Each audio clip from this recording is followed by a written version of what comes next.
দোয়েল, অগ্নি সাক্ষী করে দুজন মানুষ যখন একসাথে থাকার ব্রত নেয়, সেই ব্রত এত সহজে ভাঙা যায় না রে। ওইসব ব্রত ঠোঁটো আমি মানি না। আমি যদি জানতাম যে আমার পাশে ফোনটেদা বসে আছে, তাহলে আমি তখনই ওখান থেকে পালিয়ে যেতাম। পালাতে তো পারিসনি দোয়েল। একটা কথা সবসময় মনে রাখবি, জন্ম মৃত্যু বিয়ে তিন বিধাতা নিয়ে কার সাথে কার গাঁট ছড়া বাঁধা হবে সেটা সেটা স্বয়ং ঈশ্বর ঠিক করেন।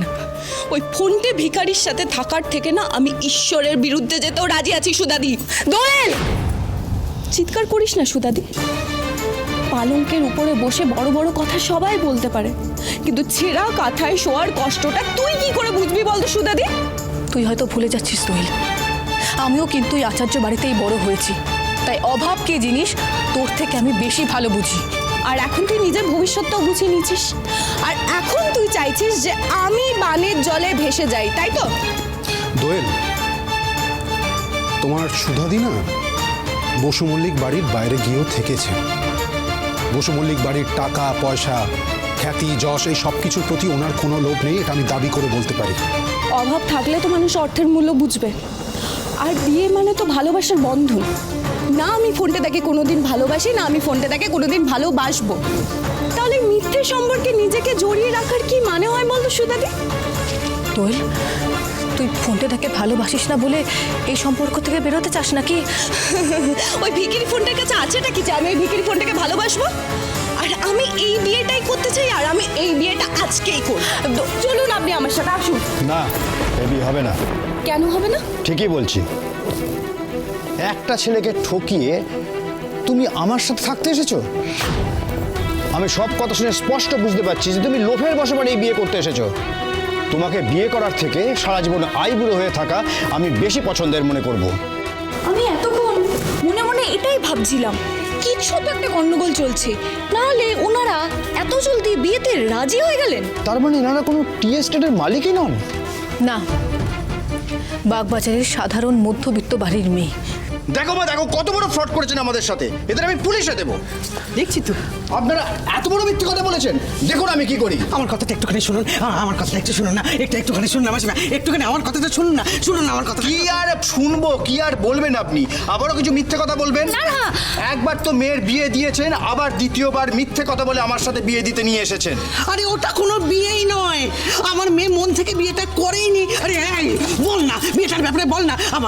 আমার মেয়ে মেনেই নেয়নি বিয়েটা, বিশ্বাস করুন। মাসিমা, বিয়েটা বিয়েই, সেটা জোর করেই হোক আর মন থেকেই হোক। আর আমাদের দেশে এসব আইন মানে না। আরে বাবা, আপনি আবার আইন কানুন কেন মাঝখানে নিয়ে আসছেন? আরে ওদের তো রেজিস্ট্রি করে বিয়ে হয়নি, আর ওই মন্দিরে যে বিয়েটা হয়েছিল তারপরে তো ওরা একসাথে থাকেও নি। রেজিস্ট্রি না হলেও হিন্দু মতে কিন্তু এটা বিয়ে, তাই আইনতভাবে যদি না ভাঙা হয় তাহলে কিন্তু আরেকটা বিয়ে করা যাবে না। ইমন, ইয়েস মিস্টার দীপেন্দ্র, বল। পুলিশ ডাক। প্লিজ। সুধা এখানেও এসে পড়লো, এসেই সবটা বিগড়ে দিল। আজকে এরা শাস্তি পাবে। আমি পুলিশ ডাক। মাসিমার কথাটা শুনুন, একটুখানি শুনুন। আমাদের তো কোনো দোষ নেই, আমরা কিচ্ছু জানি না।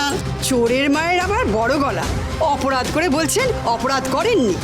বিশ্বাস করুন, ওই যে ইমন ম্যাডামই আমাদের এখানে নিয়ে এসছেন। এই কি বাজে কথা বলছেন? হ্যাঁ, নিজেরা এক নম্বরে ফ্রড, এখন আমার ইমনের ঘরে সব দোষটা পাচ্ছেন কি? আমরা ফ্রড? মা একদম ঠিক কথা বলেছে। এই ইমন ম্যাডামই তো আমাদেরকে বলেছিলেন যে দীপেন্দ্রের সাথে আমাদের দোয়েলের বিয়ে দেবেন। আমরা নাকি চা বাগানের, হ্যাঁ আমরা নাকি সি স্টেটের মালিক, আর আমার শ্বশুরমশাই নাকি বিদেশে থাকে, উনি তো শিখিয়েছিলেন। আর আমরা তো শুধুমাত্র ওই শেখানো কথাগুলো বলেছি, মাত্র আওড়েছি, মুখস্থ করে বলেছি। শুধু বলেছি মাত্র, আমরা কিছু জানতামই না। তাই তো, ইমনই তো আমাকে দোয়েলের কথা বলেছিল, টি এস্টেটের মালিকের মেয়ে বলে বিয়ে দেবে বলেছিল। কিন্তু কেন? আমি বলছি, আসলে এখন চারিদিকে তো সুধা ম্যারেজ ব্যুরোর জয় জয়কার, আর ইমনের হাতে তো বলতে গেলে ইভেন্টই নেই। তাই ইমন হয়তো মিথ্যে কথা বলেছে যাতে অন্তত এই বিয়েটা ভেস্তে না যাক, তাই না? টাকার জন্য এইভাবে আপনি মিথ্যের আশ্রয় দিলেন? আমি সবাইকে বলবো, ইমনের ইভেন্ট ম্যানেজমেন্ট কোম্পানি একটা ফ্রড। এরা মানুষের জীবন নিয়ে খেলা করে। মিস্টার দীপেন্দ্র, বিশ্বাস করুন, আমার কথাটা বিশ্বাস করুন, আমি কিচ্ছু জানতাম না, এগুলো একদম কিচ্ছুই জানতাম না। লিটল বেবি, বলছি শাক দিয়ে আর কত মাছ থাকবে বলো তো? এক্সকিউজ মি, মানে গ্রাস দিয়ে ফিশ থাকার কথা বলছি। আর মিথ্যে কথা বলো না, ঠিক আছে? কোনো লাভ হবে না, তোমার পর্দা পুরো ফাঁস। এবার মা মেয়ে মিলে সোজা হাজত বাসে যাবে। এই মেয়ের গলার থেকে আশীর্বাদী হার খুলে আনো রুচি। হ্যাঁ, দাও এটা। না না না দেবে না মানে? না, আরে ছাড়ো, ছাড়ো।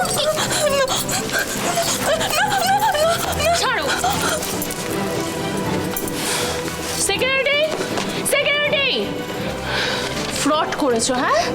ক্রিমিনাল একটা, তোমায় আজকে পুলিশে দেবো। সিকিউরিটি, খবরদার! আমার বউয়ের গায়ে যে হাত দেবে তার হাত আমি ভেঙে কুড়িয়ে দেবো। একজন ফ্রডের হয়ে আপনি কথা বলছেন? ও তো আপনাকে ঠকিয়েছে। সে যাই করুক, ও আমার বউ, আর আমার বউয়ের দিকে যে তাকাবে তার চোখ আমি তুলে নেব। এইরকম হীরের হার আমার দেবার ক্ষমতা নেই, কিন্তু আমার বউকে আগলে রাখার মতন ক্ষমতা, সাহস, সামর্থ্য তিনটেই আমার আছে। দেখ দোয়েলদি, যাকে তুই অস্বীকার করছিলি, তোর এত অপরাধ দেখার পরেও সে তোর পাশে এসে দাঁড়াচ্ছে। দেখ দোয়েল, এবার বুঝতে পারলি তো? টাকা পয়সা গয়নাগাটির থেকে ভালোবাসা অনেক দামি। তুই টাকা দিয়ে পছন্দ করে বাজারে জিনিস কিনতে পারবি, কিন্তু বাজারে ভালোবাসা কিনতে পাওয়া যায় না রে। কারি কারি টাকা দিয়ে আর যাই হোক সুখ কেনা যায় না। ভালোবাসা না থাকলে ভালো থাকা যায় না। আর দীপেন্দ্রবাবু, আপনি যারা দোষ করেছে তাদের শাস্তি দিতে পারেন, কিন্তু আমি আপনাকে হাত জোর করে রিকোয়েস্ট করছি, যেহেতু পুরো ব্যাপারটা বিয়ে অবধি যায়নি, তাই দয়া করে পুলিশকে ইনভলভ করবেন না। বুঝতেই তো পারছেন, এতে আপনার সম্মান, একটা পরিবারের সম্মান জড়িয়ে আছে। কিন্তু আমার ছেলের কি হবে? তাকে বিয়ে দিয়ে লন্ডনে পাঠানোর জন্যই তো এত সব আয়োজন। আরে আরে মাসিমা, এদিকে আসুন। দেখি কোথায়? আসুন, এখানে আসুন। সুধা ম্যারেজ ব্যুরো থাকতে আপনার চিন্তা কিসের? হ্যাঁ, দাঁড়ান এক মিনিট। এই সমুদ্র, ফোনটা দাও, দেখি দাও তাড়াতাড়ি। হ্যাঁ আসুন, আপনি আসুন। এই যে দেখুন, এখানে আপনার ছেলের সাথে মানানসই অনেক মেয়ে আছে। দেখুন, কাউকে পছন্দ হলে জানান। দেখুন, গায়রনটা একটু চাপা, কিন্তু মুখখানাকে মিষ্টি দেয় না? দেখুন তো। ও হচ্ছে শালিনী। ও জুয়েলারি ডিজাইনার, নিজের একটা কোম্পানি খুলেছে। আচ্ছা, নিজের পরিবারকে সামলেছে, তাই নিজে সংসার করার সময় পায়নি। এবার সব কিছু সামলে ও নিজের জন্য একজন জীবনসঙ্গী খুঁজছে, ঠিক আপনারই মতো। দেখুন, পছন্দ কিনা জানান তাহলে। হ্যাঁ হ্যাঁ, আমার খুব পছন্দ হয়েছে। ব্যাস, আমার খুব পছন্দ। তাহলে সব দায়িত্ব আমাদের। আজকে তাহলে সুধা ম্যারেজ ব্যুরো এখানে সব পাকা দেখার ব্যবস্থা সব করে দেবে, ঠিক আছে? চলুন, আমি সব বুঝিয়ে দিচ্ছি। আসুন আসুন আসুন।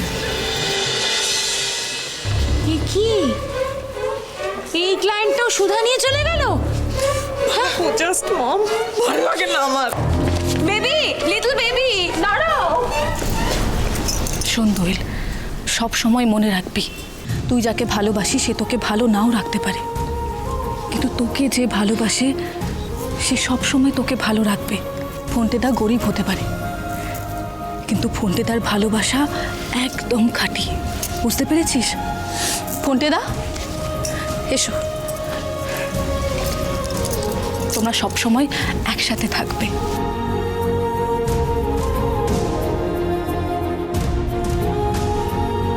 Mister Basu Mallick, thank you. বর নিজের বউয়ের পাশে থাকবে, এতে থ্যাংক ইউ বলার কি আছে? তাছাড়া আপনি তো আমাকে শিখিয়েছেন জীবনে ভালোবাসার ঊর্ধ্বে আর কিচ্ছু হয় না।